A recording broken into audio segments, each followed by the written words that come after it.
네, 안민석 민주당 의원 연결되어 있습니다. 자, 의원님. 네, 네, 안민석입니다. 안녕하세요. 오늘 뭐 스튜디오에 나오기로 하셨었는데 갑자기 일정이 생기셔서. 네, 네, 이낙연 총괄 선대본부장님께서 네, 11시에 지금 긴급 회의를 아하, 소집해서 예, 요거 빨리 지금 마치고 회의 들어가야 됩니다. 그렇군요. 저희도 좀 긴급한 지금 속보가 들어와서 이거 네, 꼭 안민석 의원께 좀 여쭤보고 싶었는데요. 어제 이제 윤석열 후보가 이 언론 인터뷰에서 이 문재인 정부의 적폐청산 수사를 할 거다. 이 수사해야죠. 이런 얘기를 했어요. 그래서 민주당에서도 반발을 했고 오늘 문재인 대통령이 참모회의에서 이렇게 얘기했습니다. 현 정부를 근거 없이 적폐 수사의 대상 또 불법으로 본 것에 대해서 강력한 분노를 표하며 사과를 요구한다. 이렇게 발언을 했는데요. 이 사안 좀 어떻게 보고 계십니까? 윤석열 후보가 복수하겠다고 발톱을 드러낸 것도 놀랄 만한 일이지만요. 네. 문재인 대통령께서 이토록 진노하시면서 어, 사과를 요구하신 것은 이것도 대단히 놀라운 일입니다. 그만큼 네. 대통령께서 이 사안에 대한 심각성, 즉 말하자면은 음, 딱 그거예요. 윤석열 자기가 대통령 되면은 네. 문재인 대통령 가만두지 않겠다. 음, 그 발톱을 드러낸 거거든요. 네. 그러니까 검찰공화국을 선언을 했다고 보고요. 네. 숨겼던 이제 발톱을 드러냈고, 음, 특히 이제 한동훈을 뭐 독립운동가로 그랬죠, 이렇게 어제. 했던데, 예. 아마 한동훈을 앞세워서 현 정부를 수사하겠다는 어, 그런 머릿속의 구상을 네. 이제 공개적으로 이제 드러내지 않았겠습니까? 근데 네. 왜 이런 이야기가 나왔을까? 아, 저는 지지율이 좀 올라가니까 네. 선거 이긴 줄 알고 오만에 빠져 있다. 음, 그런데 말입니다. 선거는 네. 오만하면 지는 겁니다. 그러니까 음, 유권자들이 아, 저 후보가 네. 이긴 걸로 알구나, 다 된 걸로 알구나, 음, 오만하다고 느끼는 순간 네. 유권자들의 마음은 어, 확 들어왔습니다. 그래요. 그래서 어제 발언은 네. 정말 뭐 귀를 의심하는 그런 음, 표현이었지만 네. 이 오만한 표현이 아마 국민들로 하여금 야 진짜 말로만 떠돌던 음, 윤석열 대통령이 되면은 살벌해지겠구나. 네. 검찰 시대가 오겠구나. 아하. 그런 것들이 느껴질 정도의 음, 그런 아주 전율이 그냥 어, 느껴지는 예. 그런 수준의 이제 발언이었다고 보고요. 이제 수사 방향을 이미 지시를 했어요. 어, 음, 내가 대통령 되면은 네. 그냥 모조리 다 수사해라. 그리고 다 감옥 가둬라. 음, 복수를 하겠다는 거거든요. 아, 대통령이라는 분이 대한민국을 어떻게 이끌어갈 것인지 또 이 음, 어려운 시대를 어떻게 타개날 것인지 정책과 비전을 내세워서 네. 표를 얻어야 되는데 이렇게 보복의 정치를 내세운다는 거는 네.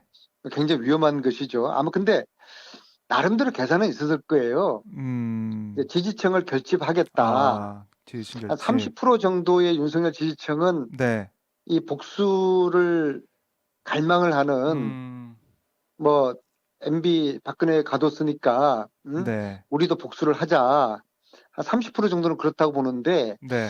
정권 교체 바라는 분들이 한 절반 정도 가까이는 음, 우리 사회가 더 이상 갈등하지 않고 통합을 원하는데 네. 그렇게 본다면은 윤석열을 지지하고 있는 지지층에서도 음, 그 지지층들이 결집되는 게 아니라 오히려 균열되는 결과를 가져오지 않을까 이렇게 네. 보고요. 음, 어쨌거나 대통령께서도 명확한 사과를 요구하지 않았겠습니까? 네. 이것은 대국민 사과가 필요하다고 보는 겁니다. 그러지 않으면 음, 이 보복의 정치, 네. 뭐 이것을 거두지 않겠다, 음, 복수하겠다, 뭐 이것을 철회하지 않겠다는 뜻이니까 네. 사과를 해서 음. 본인의 발언을 취소를 할지 네. 아니면은 복수의 정치를 아하. 계속 강행할지 이거 한번 예. 지켜볼 일인데요. 예. 에, 봐야겠네요. 예, 저희 당이나 캠프 차원에서도 아주 심각하게 보고요. 음. 아마 이번 대선에서 가장 메머드급의 폭탄이 지금 투여됐다고 봅니다. 그렇군요. 이게 정말 제일 큰 변수가 될 수 있다. 이렇게 보신 건데요. 자, 그리고 저는 대통령께서 네. 이렇게 딱 뭐 청와대 보좌진 저 수석통에서 발표된 네. 내용 보면은 아주 대통령의 그러니까 진노가 이제 묻어 있지 않습니까? 그렇죠.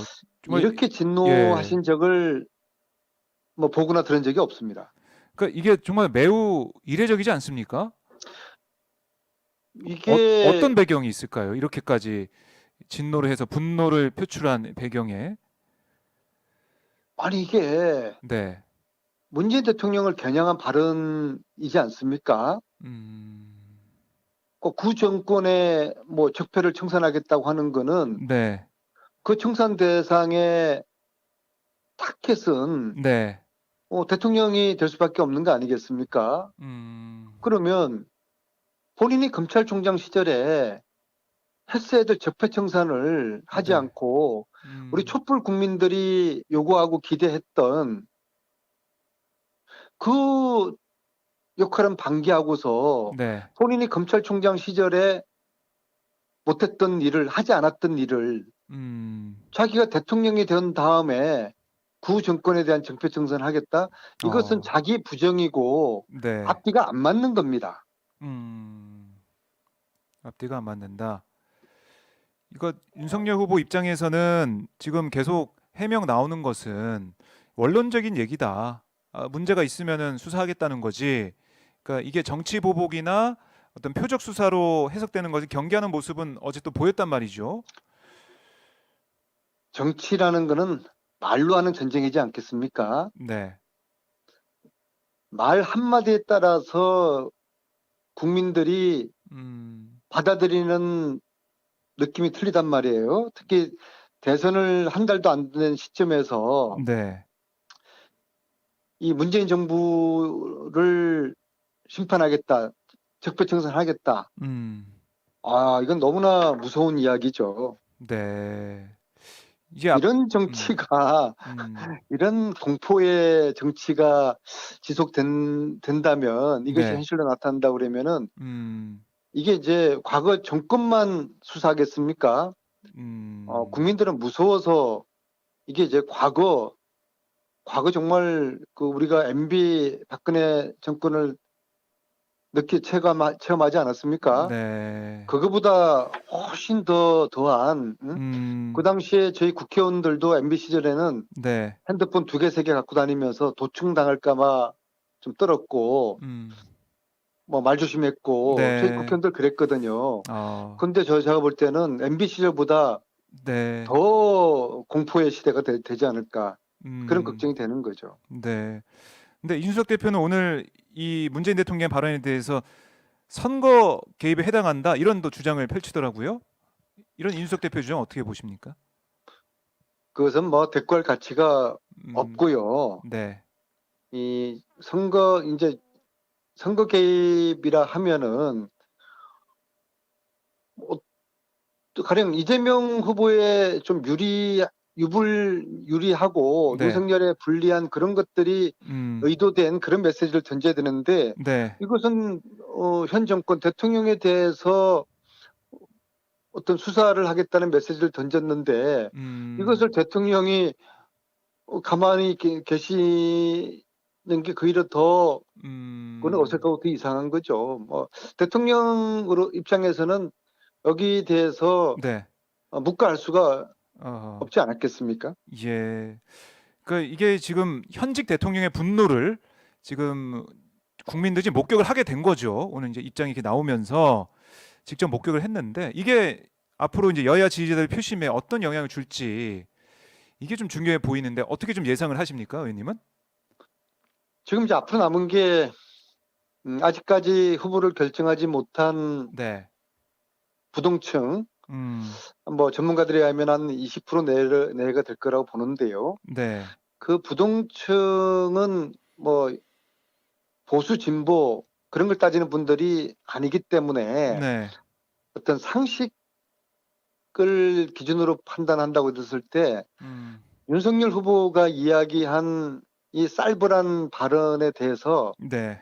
공포감을 느끼지 않겠습니까? 음. 그러면은 아직까지 표심을 정하지 못한 중도층에게 소위 네. 말하는 그레이 존에 계시는 음. 분들, 그 다음에 윤석열 지지자들 중에서 뭐 정의로운 나라를 기대했고 또 네. 나름대로 문재인 정부에 대해서 실망을 해서 또 과거에 민주당을 찍었던 분들인데 음. 윤석열 후보를 지지한다는 층들이 10에서 한 15% 정도 되는 걸로 나타나 있거든요. 네. 그분들의 마음이 움직이는 음. 그런 계기가 되지 않을까. 아. 예, 그럴 뭐 가능성이 있다고 봅니다. 윤석열 후보를 그 지지하는 그 핵심 코어 지지층이라고 할까요? 그러니까 문재인 대통령에 대한 뭐 정말 이게 수사를 원하는 그 핵심 지지층은 뭉칠 수 있지만 다른 이 지지층 그런 계층은 여기에 대해서 좀 반발하고 좀 부정적인 생각을 가질 수밖에 없다 이런 말씀이신 것 같은데 자 지금 뭐 회의를 하시다가 중간에 전화를 받으셨는데 자 그러면 이 문재인 대통령의 발언의 파장 이건 계속 갈 거라고 보세요? 어떻게 보세요? 오늘 문재인 대통령 발언 이후에 계속 이 여러 가지 사안들이 커져 갈까요? 어떻습니까? 자, 대통령께서는 취소와 사과를 요구하지 않았습니까? 네. 자, 윤석열 후보는 취소하거나 사과하지 않겠죠. 음. 그러면은 이 폭탄으로 인한 네. 그 후유증 그리고 음. 이 논란 이것이 당분간 이어질 것으로 예상합니다. 아, 당분간 이어질 거다. 알겠습니다. 자, 이 선거가 이제 한 달도 안 남은 근데 상황에서 저는 예. 어, 빨리 윤석열 후보가 네. 빨리 취소한다 그러고 진위가 음. 아니었다 그러고 네. 사과를 했으면 좋겠습니다. 특히 아. 대통령께 그리고 국민들에게. 왜냐하면은 네. 이런 과거 정치를 지금 하는 것이거든요. 대통령 선거는 음. 미래를 선택하는 선거인데 네. 우리가 이 기후 위기, 팬데믹 위기, 또 이 4차 산업혁명 시대를 어떻게 대응해야 될지 이런 많은 시대적 과제를 가지고 음. 국민들에게 정책과 비전을 논하면서 국민들의 판단과 선택을 받아야 되는 이 중요한 대선인데 네. 정말 너무나 안타까워요. 음. 정말 국민들의 먹고 사는 문제와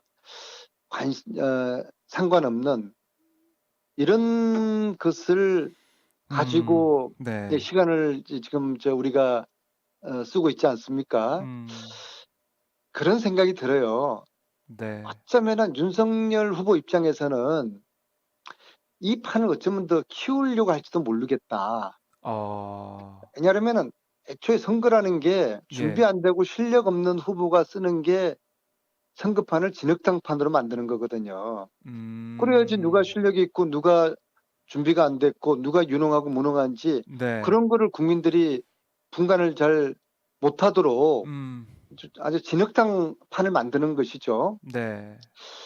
그래서 저는 애초부터 윤석열 후보의 기본적인 그 전략은 네거티브 전략이었다고 봅니다. 아.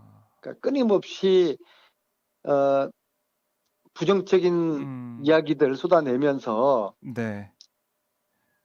자신의 무능과 준비 소홀을 덮으려고 하는 음. 그런 이제 네거티브 전략 프레임을 짰을 거라고 보는데요. 네. 그렇다고 그러면은 뭐 어떤 이 시대적인 그 과제와 위기를 타개할 만한 그런 비전과 정책을 음. 토론하는 앞으로 30일 보내는 것보다는 네. 이런 그 느닷없이 폭탄을 떠들어 가지고 음. 논란을 야기하고 어쩌면 또 대통령과 의도적으로 각을 아. 세우는 예. 그런 또 혹이라고 생각할지도 모르겠어요. 음. 참 불행하고 딱한 후보죠. 네. 우리나라 이제 미래의 차원에서 또 전망을 또 해주시고 안타깝다는 말씀을 하셨는데, 자, 이 파장이 어디까지 좀 번져 나갈지 저희 지켜보도록 하고요. 자, 이제 회의 중에 잠깐 또 전화를 받으신 거니까 네, 지금 들어가야 됩니다. 네, 이 정도로 오늘 좀 마무리하고 다음에는 꼭 나오셔야 됩니다. 나오셔야 네, 네. 인터뷰가 연결 가능하겠습니다. 네, 네, 다음에 또 죄송합니다. 나오십시오. 네. 네, 네, 알겠습니다. 말씀 잘 고맙습니다. 들었습니다. 네, 네, 네, 네. 네.